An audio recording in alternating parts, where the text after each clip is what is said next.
Ultimately, becoming a more centered player, understanding how to become more balanced, all begins with understanding eliminating the big time sway and slide as your pressure shift. So we're going to see how we learn to train to become a little bit more centered. We learn to shift properly at the right sequence, at the right time, allowing us for it to actually rotate in a more effective fashion. So some of the discussions that we're having here is simply the turning of the torso over the pelvis, staying more centered, utilizing body track to get some feedback.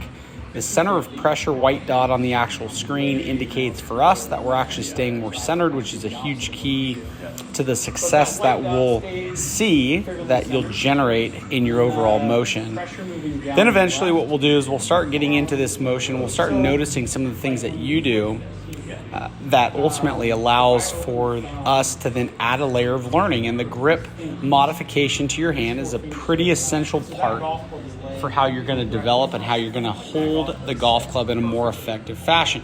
So we see the golf club set more across the palm. We're now going to shift the actual golf club more from the base of the pinky to the tip of the index finger.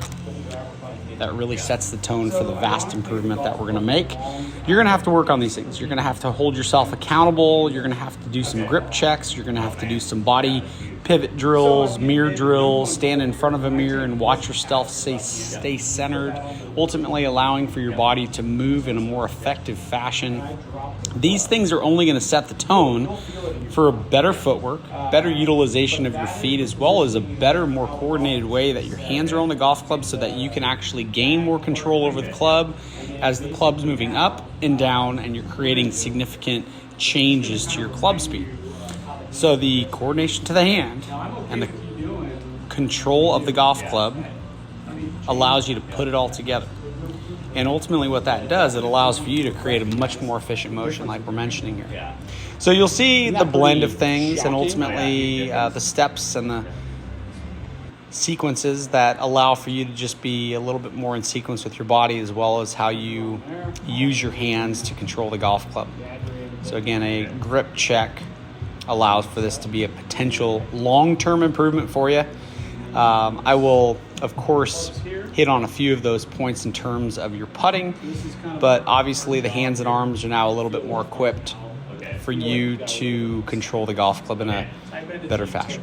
So again, putting it all together is a pretty complicated task when we had some big time sway and slide, and we also had the golf club set across your palm. It made it challenging for you to make some great strides towards that initial goal of becoming a better player, but now at least we have the mindset intact. Now we have a very clear understanding versus that nasty, dirty laundry list that you're thinking about, and you're trying to rely on irrelevant tasks and irrelevant points that really just don't have any role in your process and your journey to play better golf. So take some time to review the remainder of this video. If you have any questions at all, certainly let me know, but you're making some solid strides. Recently received that message from you. Great to hear that you've put it together and you're hitting it better and you're starting to roll some putts better. So look forward to seeing you soon. If you have any questions, by all means, let me know.